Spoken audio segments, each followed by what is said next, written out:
Yeah, I mean, if it's that strong, go for your life, right? We've still got an IO in the pool. We've still got a Keeper of the Light in the pool. Both 10 good with both seconds of these remaining. heroes, right? So Dire doesn't seem team like Army ban. Geniuses have gotten rid of both of them. So you're going to be able to pick up at least one. And I feel like Coddle's probably the one that they're kind of angling towards here.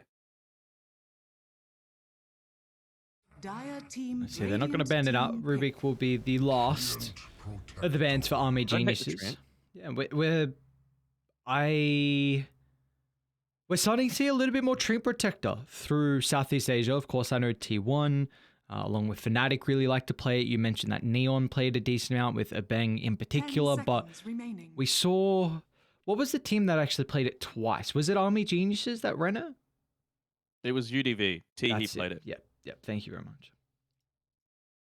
Don't worry, I had to think until the last second there as well. I was like, who was it? They played it really well. And I was like, who is this? Yeah, it was Teehee. But yeah, I like the Trio Protector. I You don't really see Tigger playing the 4 tiny. This isn't like Army Geniuses. If they wanted to pick it up, I wonder how much of it was a block pick, considering Narman isn't always the Grimstroke player for Army Geniuses. So maybe they were wanting to be a bit of a block here. The thing is, and I've been telling a lot of the SCA teams that are going to the major about this, I feel like really have to make sure that whenever there's a tiny coming out and there's the threat of it being a position one, keep the DK and keep the Bane in the pool because they're great ways of being able to nullify his impact just with that damage reduction. But ironically enough, Army Geniuses, they're the ones that get rid of the Bane. Not going to say too much more, but you should know what to do. We don't want word getting out, we want our C No, no, teams no. to be What are able you to do speaking well about? when they go No. mid. No, so the Enfeeble's very good with the damage reduction. The Dragonite Breathe Fire along with that. Denon, come on now. We are All trying right, all right. So, all right, to. I'll spell it out to you. So basically, once the DK gets to level 10 and once Bane gets to level 8, it's pretty devastating because Bane Enfeeble does, I believe, minus 45 right click damage for 8 seconds. Percentage this is, not just a flat number.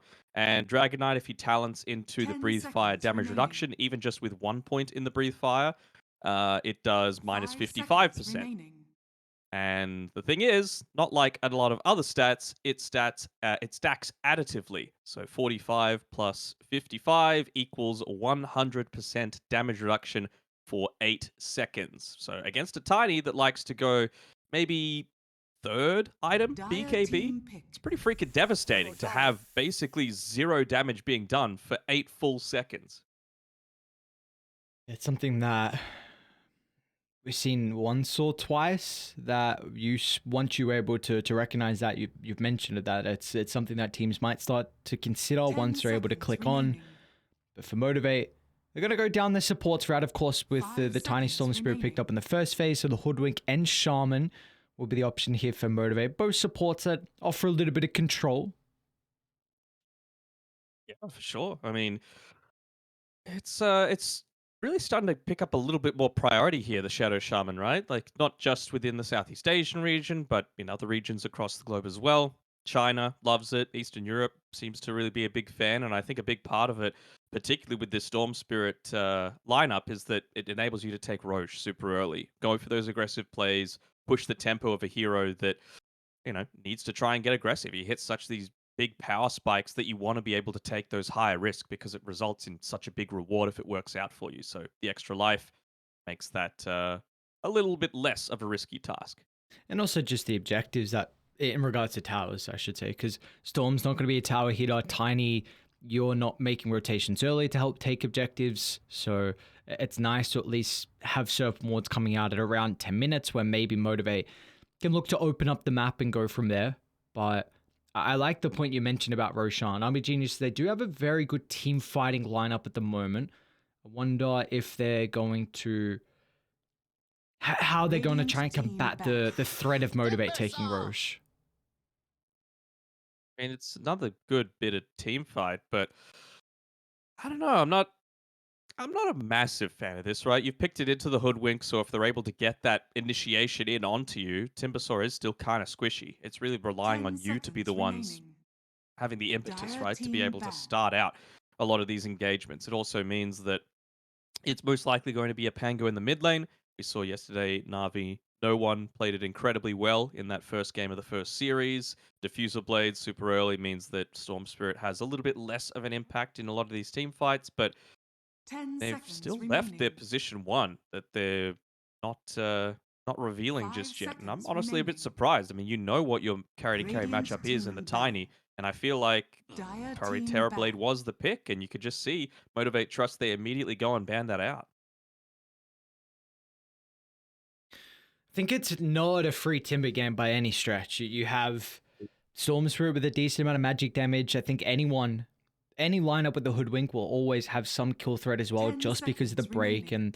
and the burst damage from the Sharpshooter. As the game goes on, Shaman's going to 5 have the Hex seconds break as remaining. well. So, but Wami plays a very good Timbersaw, and we'll see how it can help enable the lanes just to have a position for that can maybe start making those rotations. Grim potentially playing with the Pangolier, maybe going down bottom with aggressive hero on DB.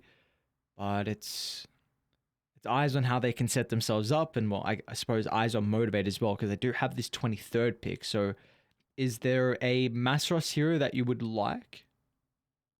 Radiant team pick. Mm, I mean, Mars is still in the pool, right? There's Mars, Dragon Knight, and probably not the best Dire team Beastmaster game, pick. but one of those. Shrek, wow. I mean, it gives them tower push, which they were kind of lacking, but other than the tiny and I guess the Shadow Shaman. But is this a Masteros Storm Spirit? We're seeing it again. That's true. It definitely Does could give be. even 10 more value seconds to remaining. the Pango Diffusal, though. 5 I'm trying to think seconds of what carry you remaining. can go. You don't have a lot of reserve time left now in Army Geniuses. Yeah, and you need to pick something that can push towers. Okay. Phantom You may now assassins. I'm select your saying Motivate. heroes. I think Army Geniuses are the better team at the moment based off recent results, but I think Motivate have this. Like, the Phantom Assassin isn't going to be online super early. You've got a Tiny, which is a decent matchup early on. We've seen as well. It was against a Wind Ranger. It didn't work out, but you could even go into something like the Tree Volley to prevent the evasion from having as much of an impact. I feel like they've got plenty of catch and break for this Timbersaw, and I feel like a Tree Protector isn't going to be able to stop a Tiny just slamming into your towers, as well as the Diabolic Edict cause pure damage from having its impact. I'm gonna go the other way. I like Army Geniuses lineup. I think this Phantom Assassin paired with the Grimstroke is a really, really strong lane. That was the one thing we were concerned about when we were casting the Master of Storm Spirit, that he was going to get bullied out of the lane. He Agreed. didn't. He only died once. I think there was a Jug plus Snap. I think PA and Grimstroke is much easier to execute. The nice thing for Motivate is you have a Hoodwink, which is a hero that can often hold back any attempt with a bushwhack. So we'll see how Army Geniuses can play around the trees, but I think DB and Varese are going to get a lot of kills bottom. That's how it comes online relatively early. It can match up pretty well versus Tiny because the Ag Shard, the percent damage along with the break, KMP might struggle. You can just overgrowth to kind of kite Tiny, kite less track. But I do agree that I think Motivate, they have a very their lineup is a little bit more fast paced with Lesh taking towers, with Shaman being able to take towers, but I think it could really all crumble pretty fast for Motivate. It can. It's all going to rely on that is it the bot lane, top lane matchup, right? Like the PA. If you're not getting kills alongside this Grimstroke, it's gonna be a bit of a concern. Is it actually going to be the position 5 Grimstroke as well? Yes, it is. Yeah. I see the. Okay, so it's Narman playing the train. Okay, good. Yeah, I think that lane needs to go exceptionally well if Army Geniuses are going to be Prepare able to for take this battle. one. If you can get an earlier Battle Fury on the PA, start to build up a lot of your farm, and if you're able to prevent this Storm Spirit greedy build from having an impact, it's going to be such that big difference maker. So, going to be all eyes on particularly PA. DB, I thought his skirmishing decision making is actually pretty damn good in these last few series that we've been seeing. And it's going to be on Tigger as well. Like we mentioned, Bushwhack, such a great way, particularly in the laning stage, to be able to prevent a lot of that disengage. So we'll see, even if they in the lane try and You oftentimes see it with like a Treant Protector, but I kind of want to see DB using the Quelling Blade to cut down a lot of those trees to the right-hand side of the lane, just making sure that when they do make the dive, you're not just getting completely turned away. Or if you are, at least you still need to use the Acorn Shot plus the Bushwhack for it. Really start to chip into the mana of Tigger. Yeah, I'd love them to be able to do that, because that was my concern about how that lane, at least how they might not be able to get as many kills just because of the bushwhack slowing down. Because for a Phantom Assassin, you're going to give him Inkswell, he's going to jump in, but if he gets stunned once and he can't really close the distance afterwards, I was thinking DB might go Orb of Venom. At the start, we saw Vatoon yesterday on the Phantom Assassin go down that route. And he had a really, really strong lane because of this. So maybe it's just one of the extra stats to stick as well to kind of help early on. And then he might go Orb of Venom or Orb of Corrosion after the bounties. Absolutely. They don't have any BKB piercing disables at the moment on Motivate.Trust, so Azura should be. I don't want to say it's a free Pango game by 30 any stretch. seconds to Eventually you're battle. going to be able to get that BKB on the Tiny, and it's just going to be so effective with the more recent changes to the Pango, where you can pop your BKB between rolls, even if you time it perfectly.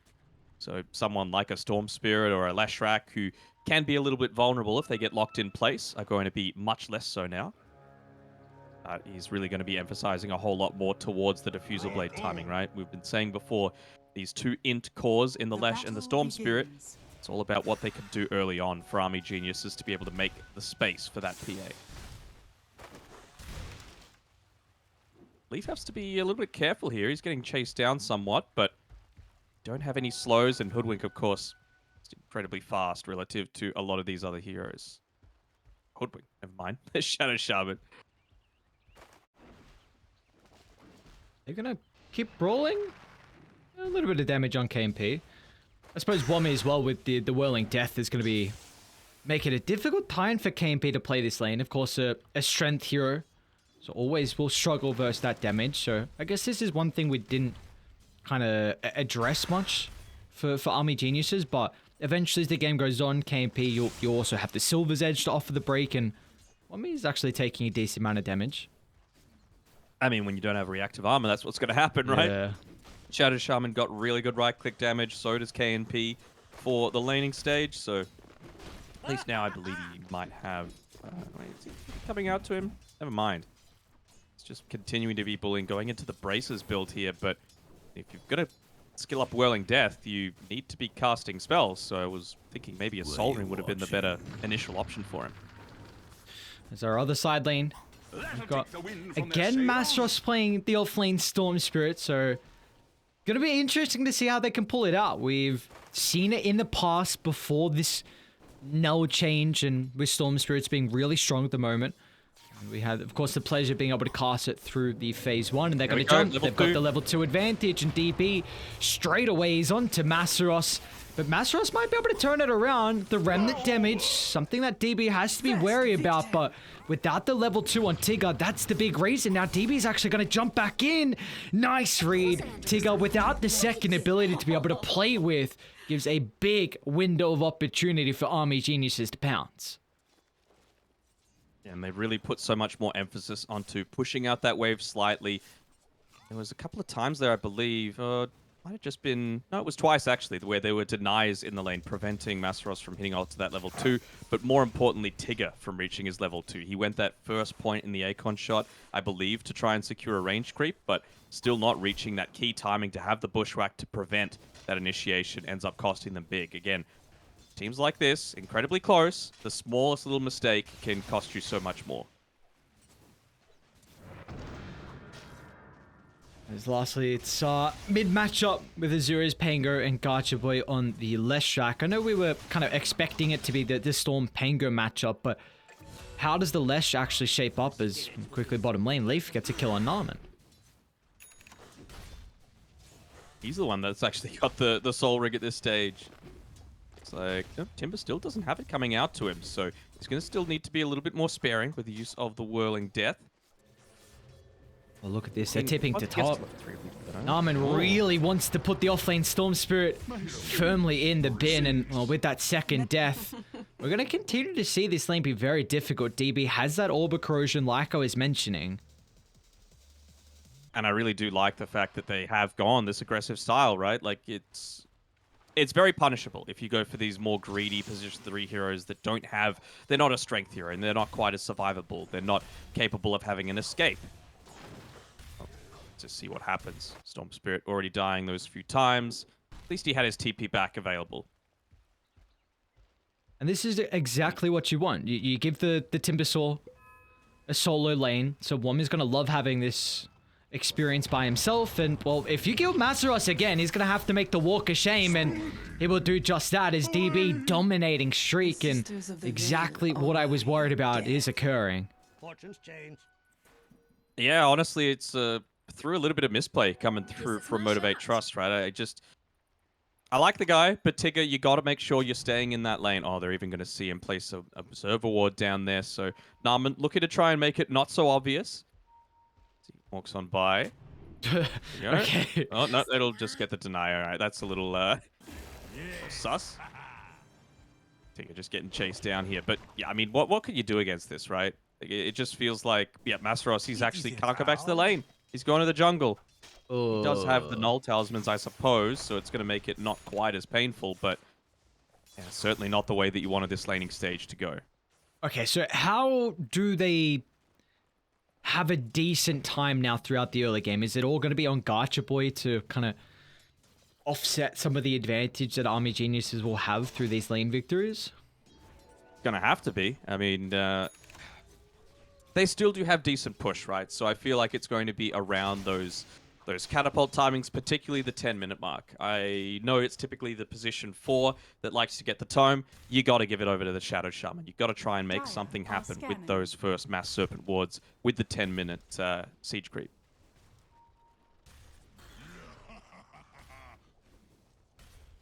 Armin's back to playing around bottom here with Wommy. They do have, of course, this catapult timing. Unfortunately, Wommy not having level 6 with this in conjunction, so they can't really get too aggressive, but... Boy was making a little bit of a dive attempt in that mid lane. Maybe if the creeps were there as well, just use his spells to tank up... the creeps to tank up a lot of the towers and let his spells do the work as opposed to any kind of right clicks. 2 points in the Lightning Storm is always pretty dangerous, but Pango, of course, now that he's level 6 as well, doesn't have to be quite as concerned about all of that. He's going to be lucky enough to pick up a regen.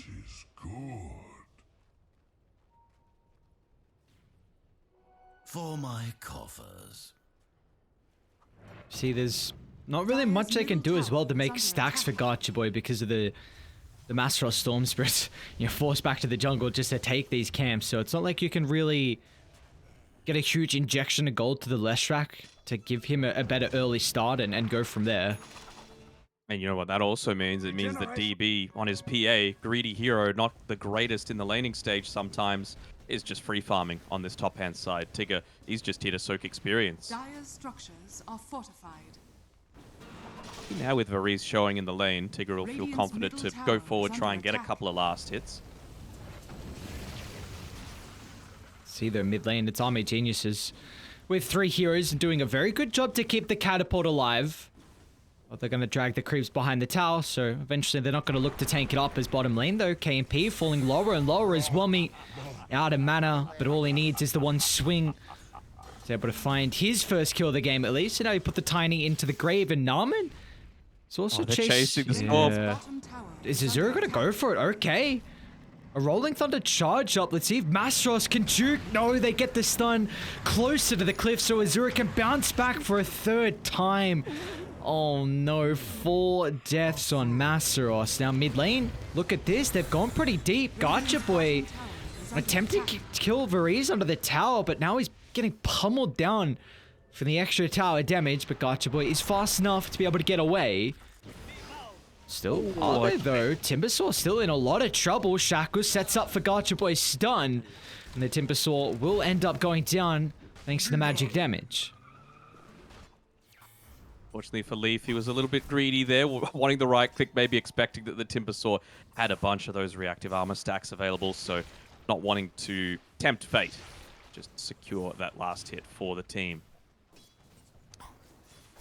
Saying before that, well, I did, that I thought Army Geniuses are better at being able to execute with their decision-making in recent times, but I still feel like this Motivate draft can work as long as you're just playing around the correct timings and not running into a lot of the risk. Now, Masaros, he feels so much safer. You know, on this top-hand side, Dire's he's middle level tower 6. is under attack. Could look to start making a lot more of these aggressive plays around with the rest of your team, excuse me. Got just the 2 points in the Diabolic Edict, but if you can get Dire's up top to tower 4 is under by the attack. time it's that level 10 mark, 10-minute mark, then it's going to be really nice for you, just because you're going to be able to A, assist with pushing towers, B, not have it to be as concerned about Oh, the Azura's Pango. gonna And pop the speaking of smoke. Pango, Azura, Yo, oh, they get the pushback. Azura, he didn't go for the swashbuckle for more distance, and we see that Motivate. Yes, they've struggled early, but they do have a lot of stuns to be able to catch up. But to the northern side, Masaros. Oh, he's still going to be killed once again. Varize and DB in conjunction together, really making this Storm Spirits game bad. I think you just always got to make sure that you're playing defensively on Storm Spirit. Like, you haven't had the greatest early game. Don't push your luck, right? He was farming right underneath an Observer Ward, and he should know that. Radiant's bottom tower is under attack. Mid lane, 3 points in the Diabolic Edict. Azura about to make the attempt in onto him. Using the Tumbler's Toy to just get out of there. Not even expending that. I think with the Swashbuckler, it was like 1 second off cooldown as well, so I don't think he could have even gone away if he wanted to. Bottom lane, they're converging. Wami's location just gets the chain away at the last second. Gacha Boy's able to close the distance though. And without really defensive item on Wami, he will end up being killed off thanks to all the magical damage. I don't know if there's anything on the courier or not, but yeah, Wami not having as much farm as maybe he was hoping is going to prove to be a bit of an issue at this stage of the game. All right, this is the key timing that I was looking for Motivate, right? You've hit that 10-minute mark, creeps are pushing in. Just look at Azura. All of his attention goes into making sure that this wave is pushed out. He wants to keep the lanes far away. And honestly, I feel like Motivate are going to miss their timing. You've still got 30 seconds left on this Leshrak's TP. He's not going to be able to get out to the lane to meet the creep waves together. You have the Mass Serpent wards up top, but mid lane is where Army Geniuses are looking to put a lot more emphasis. Radiant's middle tower is under attack. I wonder if Dire can even Dire's take bottom mid and tower is think under about attack. defending top. They've got to be pretty fast with it because the T1 tower still relatively Radiant's healthy middle and tower Army is Geniuses under don't do the attack. most Dire are damage. scanning. They just don't care that Leaf's up here farming, to be honest. They're just like, all right, well, we're not losing our mid tower. You're not pushing with a Lesh. We're happy. DB's farming. DB's definitely loving life. Top of the net worth. He's got 2 components, enough gold for the third if he wants to complete the Perseverance. But Radiant, they will commit to Radiant's top. It looks middle like tower 4 is heroes are under going to be attack. required for this tower. We like that they've changed it up a little bit. You know, Leaf was there Dire's top just tower is spamming under the right attack. clicks onto the creep wave, but making sure that the Radiant's siege middle creep tower doesn't is go under underneath the attack. tower until that very last stage. Radiant So structures are They're going to look to fortified. defend Out. it. Okay, is there it's a zoning rolling thunder. Just giving them an opportunity to kill off the Serpent Wards, deal with the catapult. I like it. You know, you've got a Treant Protector, right? Any sort of chance that you have to be able to keep this tower alive for a little bit longer is going to be great. Although, don't think it'll survive too much longer as... Oh, Varize. Master Top tower is under attack. nearly picks it up, but, I mean, look, they had to commit 5 heroes to be able to take a single tier 1 tower when you've got a Leshrak and a Shadow Shaman. It's a lot of resources expended for that. Radiant's bottom tower is under attack. Gonna look to try and maybe connect through onto this mid lane, keep the push going, but even preemptively having that living armor put up by Naaman. You can see he's Radiant's trying to bottom emphasize it as tower much as has possible. fallen. DB just continuing on, chugging along. How far away is he? Only about 600 gold from having Treads, Battle Fury, plus the Orb of Corrosion and a Magic Wand. So he is incredibly farmed right now. Yeah, it's going to be one of the better Battle Fury timings that we've seen on the Phantom Assassin for quite some time.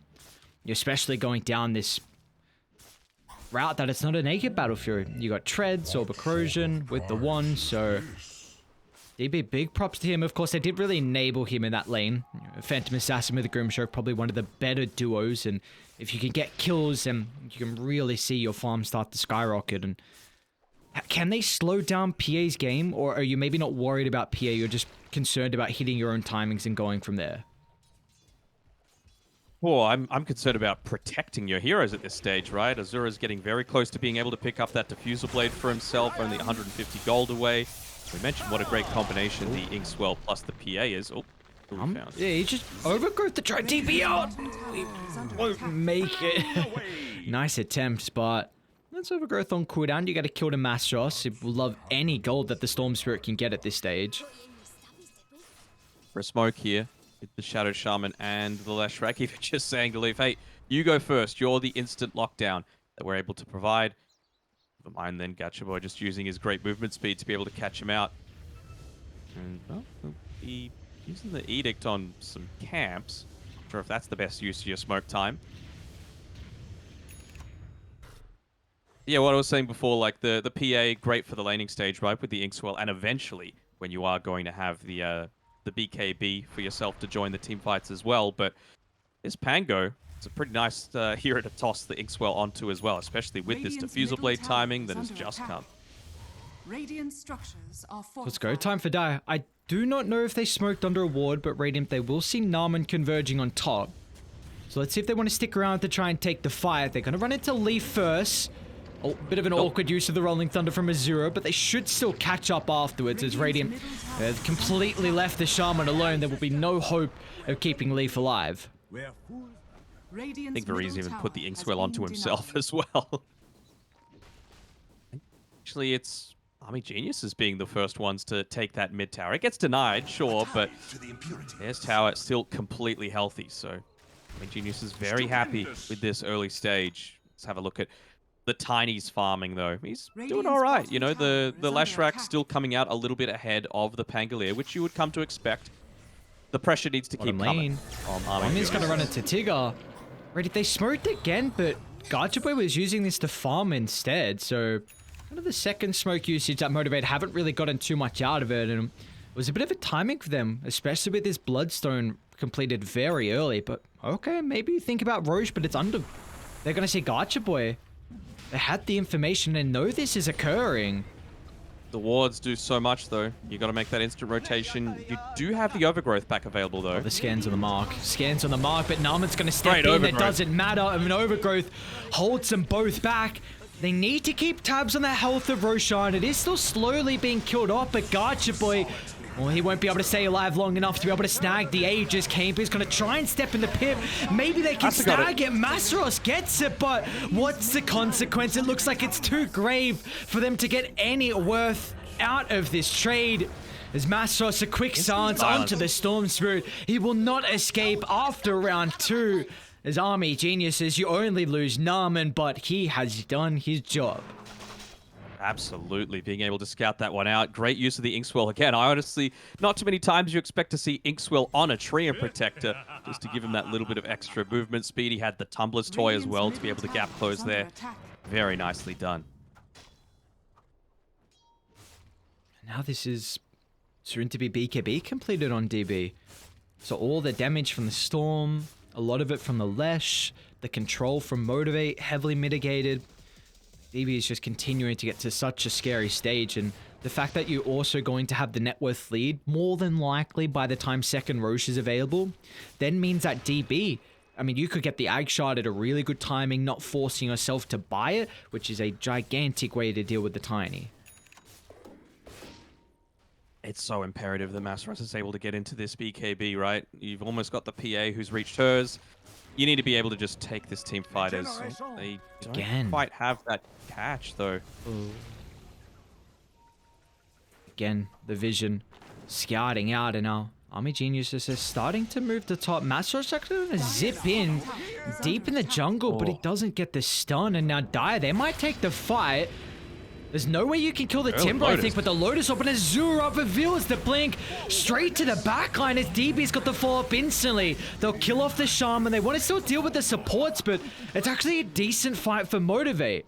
A 1 for 2 at the moment.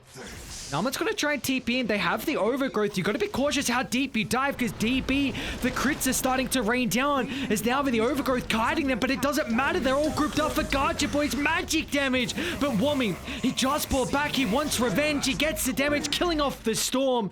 There'll be no TP out for Masros. And now KMP, he should be cut down in the tree line, and Azura will find him with that swashbuckle. But it's a bit of a victory there for Motivate. You buy back on Timber, you get the big kill on DB along with it. I mean, it was really KNP that had the big difference in that previous team fight, right? He joined the team fight with the Shadow Blade, making sure to get that kill onto the Grimstroke, even very good use of the toss onto the Timber, which eventually forced out that buyback there. Key difference, though, for me, for Motivate is they're going for a bunch of these smokes that feel very wasted. I mean, it's been the last 3, right, that just haven't resulted in anything because of A, Gacha Boy farming, and B, previously they had prioritized making sure that Leaf was at the start of a lot of these engagements, but they tried it again there onto the PA. She doesn't have the BKB still, but he just broke the smoke and then ran away, basically. I feel like even though it's great for the Shadow Shaman a lot of the times to have that keen optic in general, if you're going for smoke ganks prior to a BKB on a PA, you got to give the Tumbler's Toy to the Shadow Shaman just so that you can catch up, get that instant hex off, and use that for the burst damage. It looks like Army Geniuses are posturing like they want to smoke, and yeah, they're going to do that. DB with the BKB now completed. They're going to move to top, but this is an area that Radiant have decent vision, so if they're actually in the neighborhood to take the fight, oh, never mind, it's going to be Tigger in the river that's caught out. An easy kill just like that as Gacha Boy has to be cautious. Seems like they're really trying to make as much space for Masros as they can. He had a big... Look at this, he forced stuff aggressively in. They do have the Arc Shot on Grimstroke and Armin. Hard to spells out.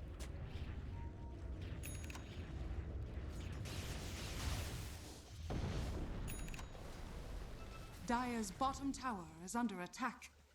Oh no, not the DD. Oh. Not the PADD. And just hold on to it for now. What's Azura looking to go for next? He's got the Blink Dagger, so again, that instant initiation so important.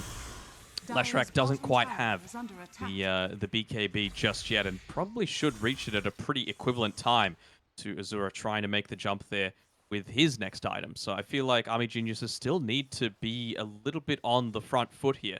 Try and take team fights where you're able to get in onto Gacha Boy, particularly if you can get onto him prior to him finishing up, casting the Diabolic Edict.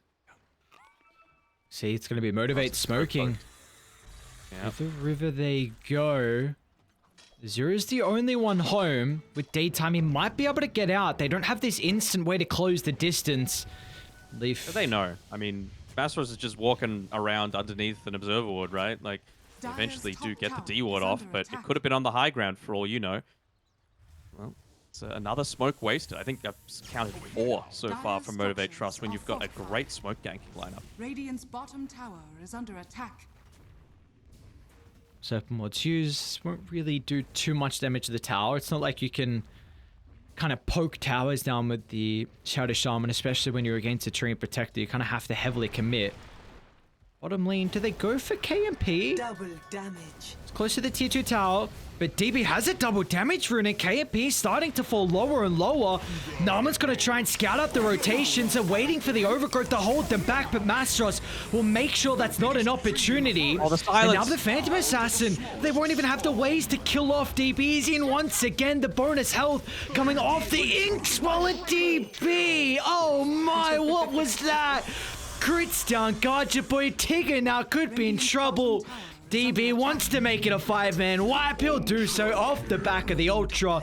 What a fight from Army Geniuses. And it just instantly gives him his next item. He's got the Desolator coming out to him now. Really good respect with that timing. Holding on to the Dust of Appearance as well. Realizing that even though you're this tiny, almost level 18 with all of your armor, very, very squishy when you can have a PA who's as farmed as DB. Can smash into you with that double damage rune. Radiant's top Go, tower Desolator. is under attack. Tower's starting to melt. Certainly not what you would expect when you're coming up against a Radiant tiny structures Leshrac are Shadow fortified. Shaman. That it's actually the Radiant's opposite middle teams tower is under pushing attack. potential that feels so much stronger. Let the fun begin. Dire are scanning. At least See. Masteros has that BKB though. Still going to be punishable if Narman's on point with the timing for his overgrowth, and it's been pretty damn good up until this stage. But KP, he's under a ward. He's under the vision. Let's see. He's going to be able to There's have that the BKB opportunity to you have should the know. BKB, but it's a defensive one. And if do you want to let everyone know about this change to the Pangolier mechanic if they weren't there for the stream last night? basically, even if you're perfect with the Pangolier in getting the chain stun happening, you don't even need to go into status resistance anymore. There's this tiny little window for you to be able to pop. They're called immediate spells, so and items. So not zero cast point. They're specifically classified as immediate, and well, BKB is one of them. Mid lane, looks like Narman might be giving up his life a little bit here. It's gonna be a bit unfortunate, but not the biggest deal, as maybe, I was about to say, making a more aggressive play on to Masteros. But yeah, when you think about it, like the Lifestealer's Rage is one of them, Juggernaut Blade Fury is another one. Basically anything that you can just press once and it happens, For my like without Dire's bottom tower is under an attack. animation at all. So Phase Shift doesn't work because there's a slight animation to it. Yule Scepter doesn't work because to use it on yourself, you need to double tap it. Just things like that. But, you know, a Hood of Defiance, Wait, a phase shift doesn't BKB, work? I thought it was instant. it is zero cast point. It is not immediate. Dire's bottom Isn't that tower what is zero under cast point attack. is? Nope, they're classified as different. Interesting. Dire's bottom tower has Okay. There you go. I mean, that was the big thing of why they couldn't really kill the Tiny in that previous fight. You had that opportunity to pop the BKB, but this is what I was concerned about, Danog. You have this second Roche opportunity with a huge net worth lead. It's difficult for Motivate to contest this, and now that DB has the Aghanim Shard, Tiny's game is not easy. Dire's middle tower is under attack. Not easy at all. Even just being able to, you know, if you're using it onto the Storm Spirit and he tries to turn around and fight against you with that BKB, not going to have the overload. Lots of reduced damage coming through from the Storm Radiant's top Spirit. tower is under attack. All that percentage damage. You can see KNP. He's doing his best to farm up. The key timing for him is being able to finish up that Silver Edge, but still a little ways away, about 1,000 gold. So what can Radiant's Army top Geniuses tower get has in the fallen. meantime? It'll at least be that tier 1 Dire's tower bottom top. tower is And under mid attack. is still just as squishy as it was previously. Right now it feels like the main goal for them is getting up some of this vision here. Breeze doesn't quite have the... Actually doesn't have the Blink Radiant's Dagger at middle all tower is on under Narman. attack. Kind of expecting him to do it, especially considering how this Tiny is looking to play, right? Very sneaky around the use of the invisibility. Storm Spirit, of Dire's course, bottom able tower to is zip in at under any attack. time. I was really expecting Narman to have that Blink Dagger for that instant Blink Overgrowth. Look at this from Army Geniuses. Posturing to their own triangle, just anticipating Motivate. If you can't farm in your own jungle, you may as well try and play the opposite side of the map and get a little bit of farm, a little bit of experience. So nice read from the lads on Army Geniuses, but it's really not the most important kill. Getting the Shadow Shaman position 5, but Dire's maybe this can bottom help you tower try and is deal under with some of attack. the side lanes now. I'm just trying to think of an avenue for them to come back into this. Gaben gives them a 12% chance. It's an 11k net worth lead right now. Dire are scanning. What's it going to be on the back of? It has to be the Silver Edge, right? Like, if you can wait out this... Another pick off. If you can wait out this Aegis timer, if you're able Top to lane. get the Wait, DB's got a initiation bat. of DB. Oh my god. Yeah. Oh, oh that's a Yeah. life when the Phantom Assassin gets farmed. You can just do things like that.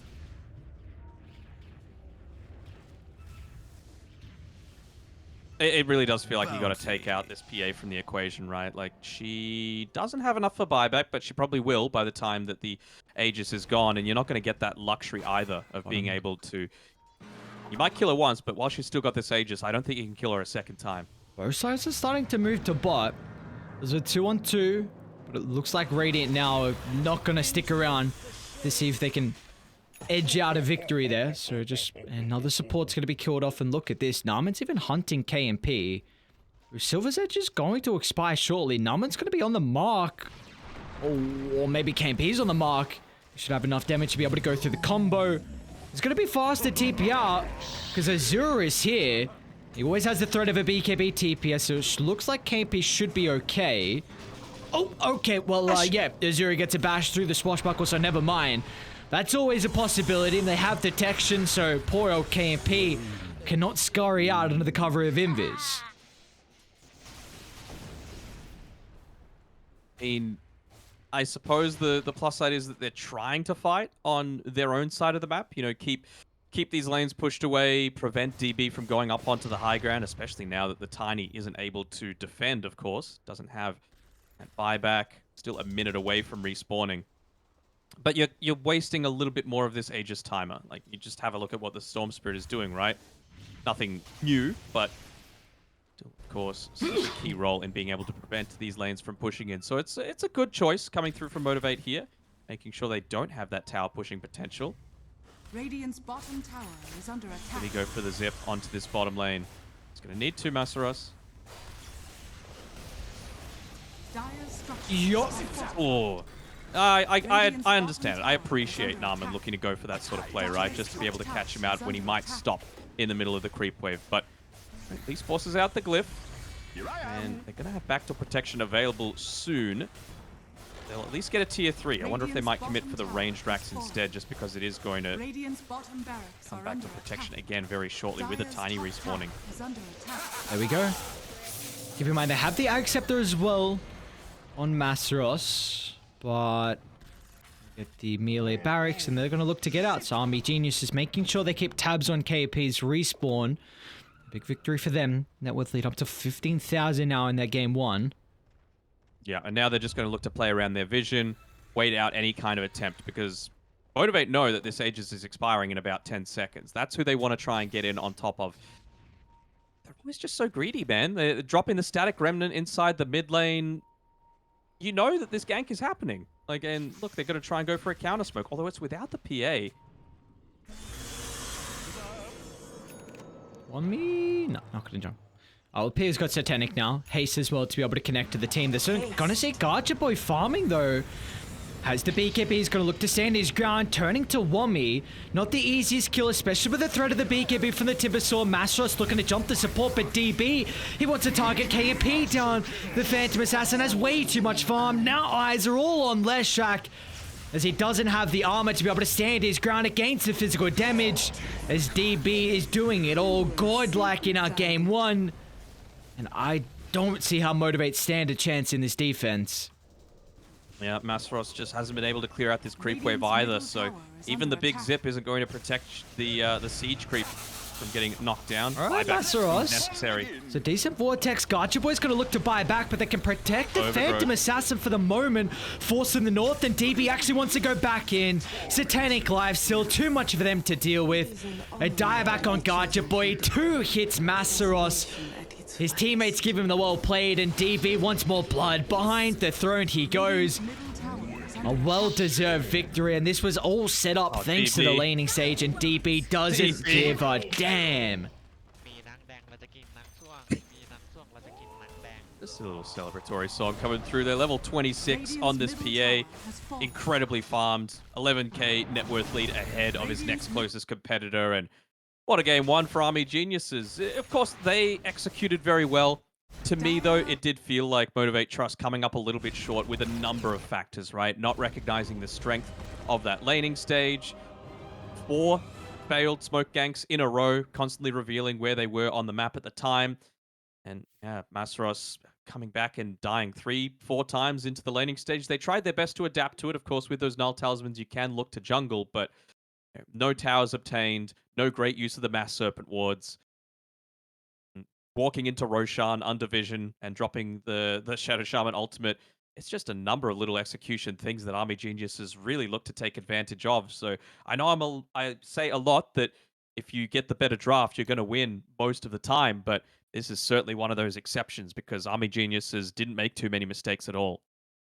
No, they didn't. They looked really good as well from them. I think it, of course, a big factor was just you're experimenting. It's always a nice thing to do, especially with these third-party tournaments, experimenting to see if this Storm Spirit can work out. But I think there's issues if you don't guarantee his lane, if it's a really, really bad lane matchup, you see how difficult it is for that hero to be able to catch back up.